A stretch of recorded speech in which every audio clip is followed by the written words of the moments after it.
Hello everybody and welcome back to my channel. I feel like this honestly feels so weird. I've not done a sit down chatty catch up in a long time, but thanks for tuning in. I recently made a vlog and I had some comments being like, what are you doing? Like, what is your life like?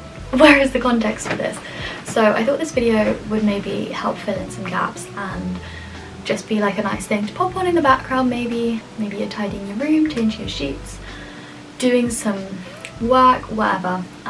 I just thought we could have a little bit of a catch up. I asked some questions on Instagram, so thank you to everybody who sent them in. I had a little flick through and they were looking good, so I'm excited to film this. So I will briefly give a little bit of a life update, I think, because I have a podcast called Growing with the Flow where I do episodes most weeks and I always talk about like my week and what I've been doing and everything, but I don't think I've done that really on here, so I feel like I'm just gonna give some context. But this is my new flat, which is so crazy. I can't believe I've moved again. Like, it's honestly wild. So I'm living in central London now, which is so weird. I grew up in Greater London. I'm doing a master's this year. I decided to move out, which was like a really big decision. I did consider living at home, but I decided to move, and I'm really happy that I did that because it's really nice just to have like my own space again, like a bit more independence. Also to live a lot closer. I feel like there's less social frictions because London is already such a big city and it's hard to make time to like see people and do things sometimes because it's so cool that there's so much on and it's such a huge city, but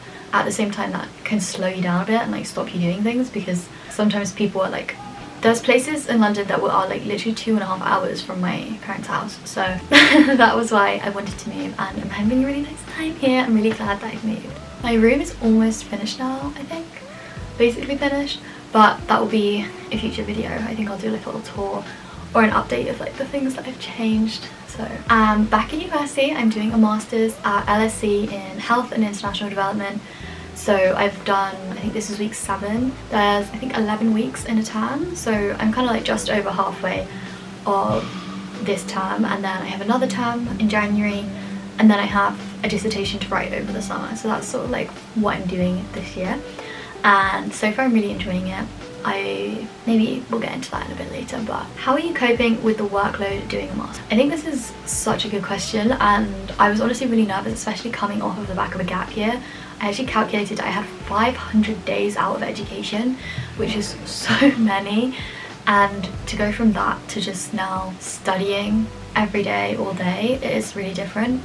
In my timetable, I am in every single day. I have like 2 to 3 hours of content every day, and I've also made like a commitment to myself to try and just stay in like 9 to 5 or 10 to 6 or something to keep my evenings and my weekends free, and this has been a game changer. Like, I really like doing this. I kind of did this a bit in 4th year, but prior to that I really didn't. I just went to my classes and did work like at random intervals, but especially now everybody I know, like all my friends and stuff, have jobs. If I'm not free on the weekend or in the evenings, then I'm gonna be missing out on like socializing with them. So yeah, I'm trying really hard to like be disciplined to keep it inside those hours. So far it's actually going okay. Compared to studying my undergrad, I'm so much more interested in this course, so the work it's not as like grueling because I'm interested in it, but because the workload is quite big, there is still, you know, a tendency to be like, I've got too much work and just stress.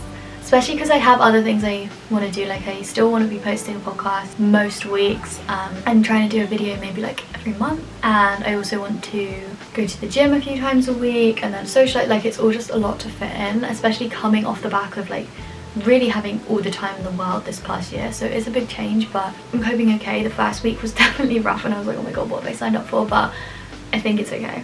I hope. I did do a few things to kind of prepare for back to school. I love that I'm calling it back to school. So I really wanted to use Notion this year to take my notes. In my undergrad, I was a die-hard paper note taker. I was just so committed to it. I would never change. I really loved it. I really do like having physical things. I think it like helps it sink into my brain and like keep me engaged and stuff. I really wanted to change for this degree because my undergrad was a lot more like mathsy and also exam based. Writing things down, it's easier to write down equations than it is to like type them, I think. And then it's also for an exam, I wouldn't necessarily then need to like re-look at that. Obviously I would for like lecture notes, but I wouldn't really reuse like old workings out as much, so it didn't really need to be like something that was like a searchable document. But this degree is much more like social science vibes. So I have mainly essays. I do have one exam, which is kind of crazy. I was kind of thought I didn't have one, and then I found out. I was like, yeah. But yeah, mainly essays and like take-home exams. So I feel like having really good notes that you can control F and also edit and like add to, and even just copy and paste. Like if I'm doing a reading, I never really did readings in undergrad at all, which is so weird to me now because that's like all I do all day is read. Yeah, so now I'm doing readings. It obviously makes sense to be able to like copy and paste key quotes into my notes rather than having to like handwrite that. So because I wanted to do that, I decided to learn Notion. I feel like everybody who's cool uses Notion, and yeah, I just wanted to be like in on the cool stuff, and I've had nothing but like good things about it. I didn't know how to use it actually though, so I used Skillshare. I did like a course learning to use it because it's one of those things where unless you actually put the effort in, I don't think it's not like, it's got a little bit of a learning curve because it's so cool and you can do so much with it. If you just like come at it from not knowing anything, it's kind of difficult to like get into it. So yeah, I use Skillshare to do that, and then I'm also currently using Skillshare, who are the sponsor of today's video, which is so apt, to do a course on productivity, which that's really important to me because like I said, I've got all these different things that I want to be doing. So being as productive and like efficient with my time as I can, that's what's going to allow me to do all those things. And yeah, I'm kind of trying to take a step back from how I did everything at undergrad and think about it in like a different way and just take advice and stuff, because I've been in education obviously for a long time, and you think you know everything sometimes, that you think you have the answers, but I'm learning that like, especially doing a completely different degree that's like has a very different basis, that it's important to not just stick to the way you've always done things. So yeah, that's why I'm so excited to be working with Skillshare, because they're really like helping me out with my new uni. They're the largest online learning platform and they have such a range of classes. Like I said, I've done the one on Notion and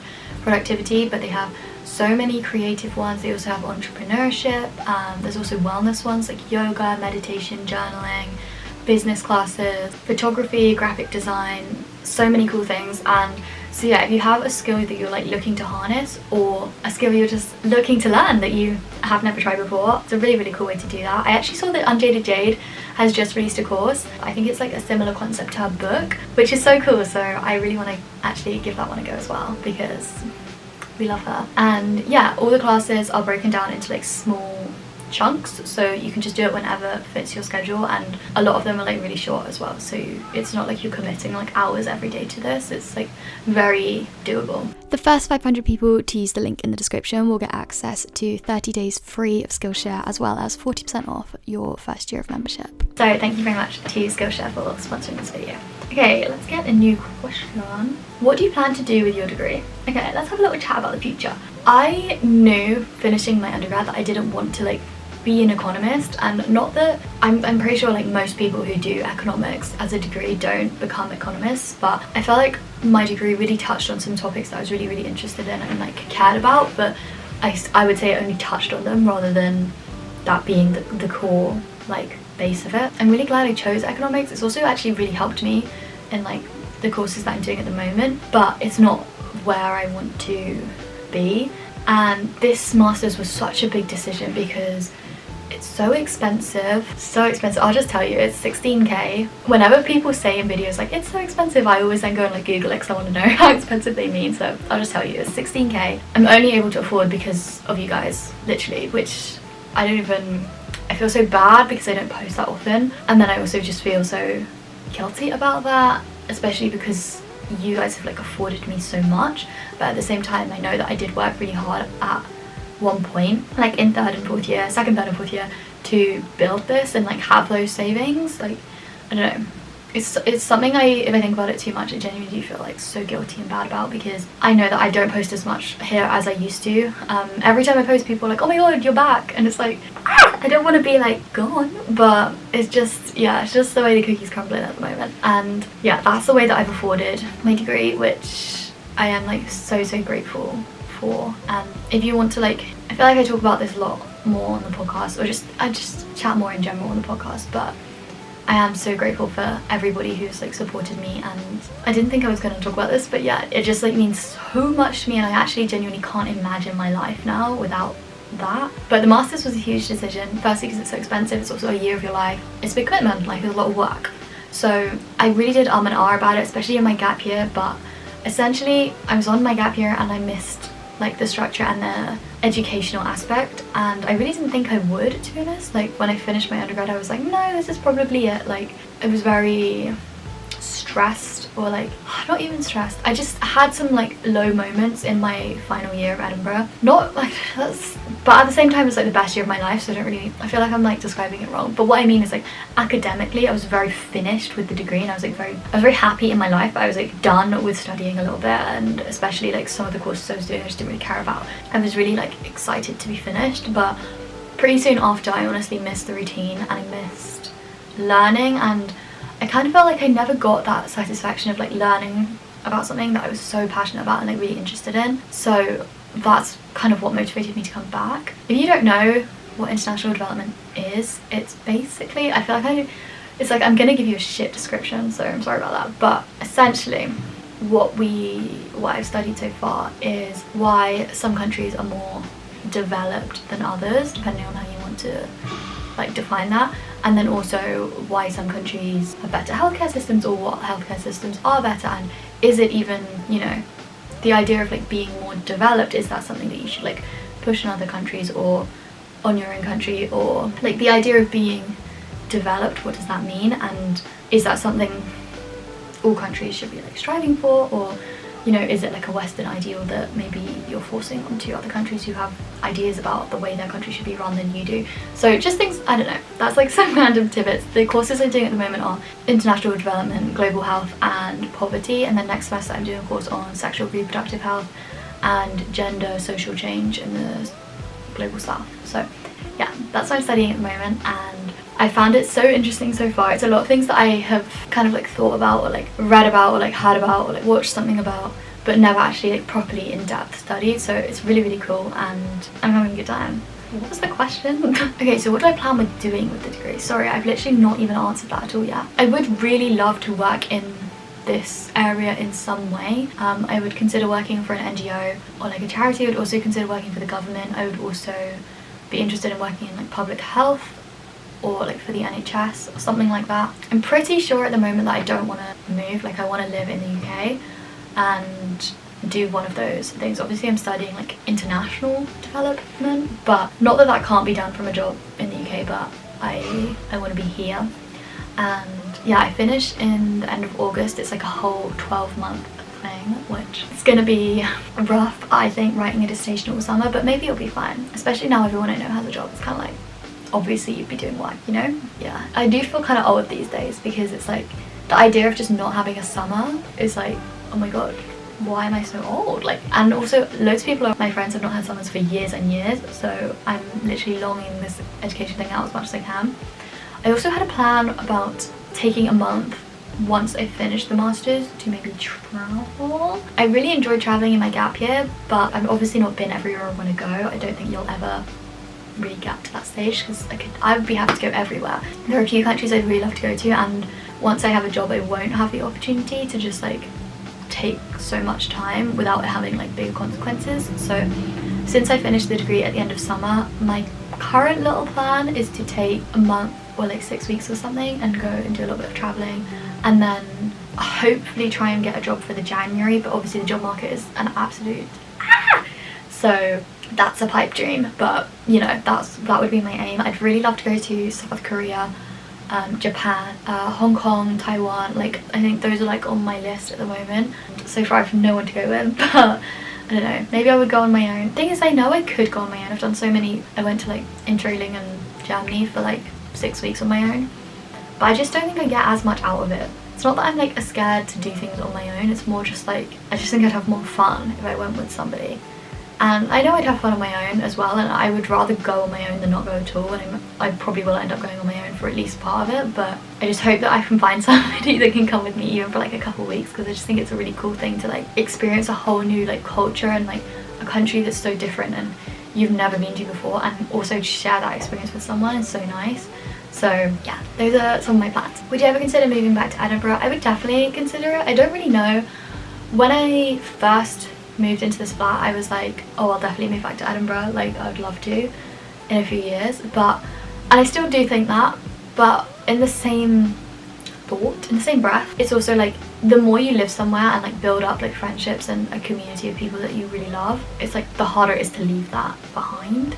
So at the same time, I don't really think I would. I don't know.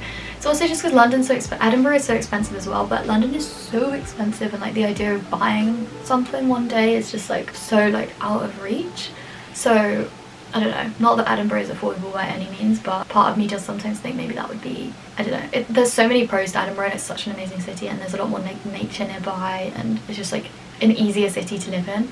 At the end of the day, I don't know, not for a few years, if I was to. This is a random one. Are you sad you never got to do your year abroad in Spain? If you don't know, I was meant to do a year abroad in Barcelona when I was 20. So like 3 years ago now, and it got cancelled because of COVID. Honestly, no, I'm not sad about this. I was not that like all in for it. I originally applied to do one in New York, which is like was such a cool opportunity. My friend actually in the year below did that year abroad. There's only one spot for like the whole of Edinburgh, and I didn't get it, which was fair enough because my grades were like, I didn't have the highest grade. So I don't really know why I ever thought I would get it. Yeah, I really wanted to do that year abroad, and I actually had, like, when I applied to Edinburgh, I was already like envisioning going on that year abroad. So when I got rejected from that, I was kind of like, I don't know now, like that was the one I wanted to do. And then the uni emailed around and were like, some people got offered multiples or like pulled out, so there's like a few more left over if anyone wants to reapply in like a second round, and Barcelona was one of them. So I thought, okay, heck, like I'll just apply again, because I wasn't sure, and I thought this would like keep my options open. And yeah, I don't know, one of the reasons I actually picked Edinburgh is because of the year abroad options. In first year I studied economics and maths, and you can't do a year abroad in that and like some of the other unis I was applying to. So one of the reasons I chose Edinburgh was because you could do a year abroad. And so yeah, I applied to this Barcelona one, and I did get it. And then I was like, oh, well, I'll accept it because I wanted to do a year abroad, and like I'm sure like it's the kind of thing you would never regret doing. Like it would be a cool experience either way. Then it got cancelled because of COVID, which is just funny as well, because if I had got the New York one, it would have got cancelled, and that would just be interesting to have gotten like your dream application and then still not be able to do it. So that was like a whole little thing. I was kind of like, the universe is weird, isn't it? Anyway, so then I didn't go, and honestly my life is so different because of that one change. Like I moved into a flat with Emma, who I lived with before, and then also Neve, who I didn't know at all, met her the day I moved in, and that friendship is like so valuable to me and such a huge part of my life. And also like, for example, like we lived together then for like a year and a half, no, 2 years actually. Then we also went traveling for 3 months, just the two of us, like sharing a room for 3 months, and she's my best friend. So I don't really think I could like give that up for the year abroad. I don't know, it's just one of those things where I can't now envision my life without that. And I was like, a lot of my friends and like a lot of the people in my life are also people she's introduced to me to. So again, I just can't imagine not knowing her, and just the sequence of events that occurred from not doing that year abroad honestly has been life shifting. And so no, I don't like regret, I don't like wish I'd done it or anything. I also love Edinburgh so much, like I was more than happy to live there for 4 years. I'd be more than happy to live there the rest of my life. So it's not like I was bored in the city or anything, having to stay an extra year.